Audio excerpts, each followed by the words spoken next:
Hi dear students, let's discuss this question that came in JEE Advanced Paper 1 Physics Numeric section. This is a basic question of Gauss law. So I'm sure that almost all the students who have written JEE Advanced would have done this question. Like fairly simple question, nothing unusual about it. इसमें एक disc दिया गया था जिसका radius r था and उसकी जो charge density है that was variable and it was a function of small r where small r is the distance from the center of the disk. Okay, now we basically have to consider two spheres. Both will be concentric with the disk. One of them will be of radius that encloses the whole disk. That means the radius of the sphere will be larger than the disk. So in that case the sphere will have the flux phi naught crossing through it. In the second case, the radius of the sphere is capital R by 4, concentric with the disk again. And in this case, the flux is phi. And we have to find the value of phi naught by phi. So let's see the situation in the next slide. So basically, if we consider this as the disk, right? So in the first scenario, the sphere will be full size. Like, this will be a bigger sphere. Okay. And in the second case, the sphere will be kind of small and the radius will be capital R by 4, where capital R is the radius of the disk. If you see the charge density of the disk, so it has been given as sigma naught into 1 minus R by capital R, right? Now it's very easy to write. The flux through the outer sphere is phi naught and the flux through the inner sphere is phi. So we can say phi naught will be equals to total charge enclosed divided by epsilon naught using Gauss law, right? And similarly, phi 1 will be total charge enclosed within this region. So let's call this as small q. So small q in divided by epsilon naught. So basically, it's very easy to see that the charge inside this sphere will be the charge which is till the radius capital R by 4 of the disk, right? And the charge inside the full sphere will be total charge inside the disk. I hope you understand this.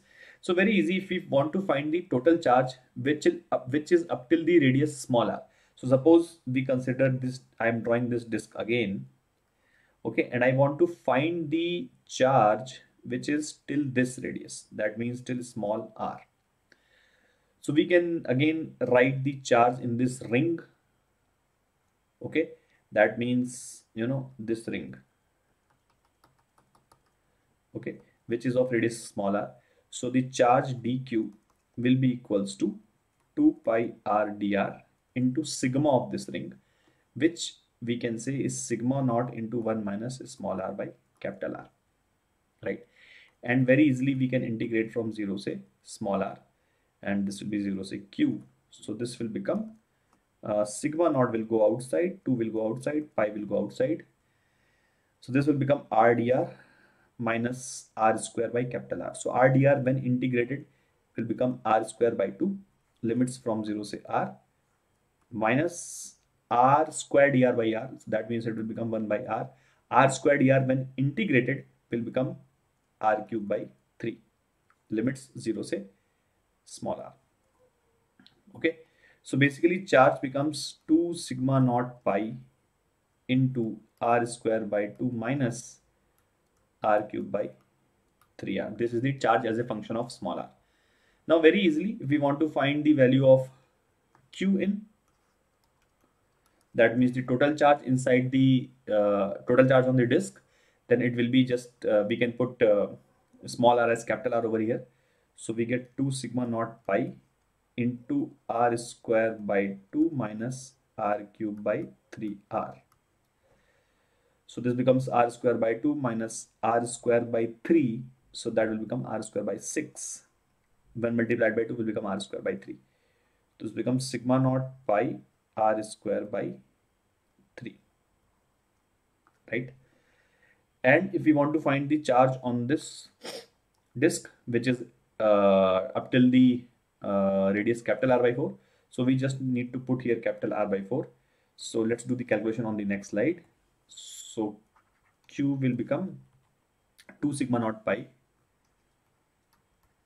Okay, and we put capital R by 4 here, so that will become R square by 16 by 2, so R square by 32, right, minus R cube by 64, but one R will be cancelled, so R cube by 64 into 3, so R cube by, so R, it will become R square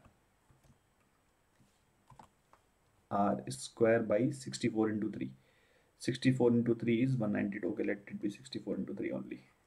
Okay, so if we take R square outside, so what do we get? Sigma naught pi R square 1 by 16 minus 1 by 32 into 3. So 1 by 16, if we take outside, this becomes 1 minus 1 by 6, which is 5 by 6.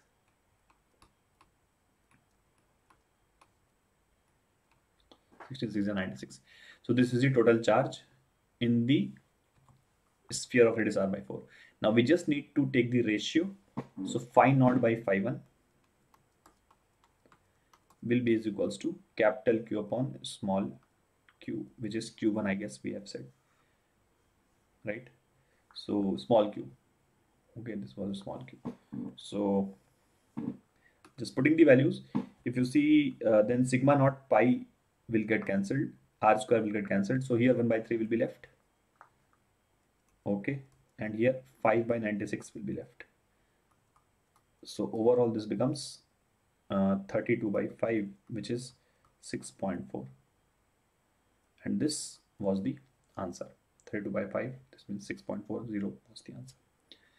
So I hope guys you would have understood. That's all. Thank you.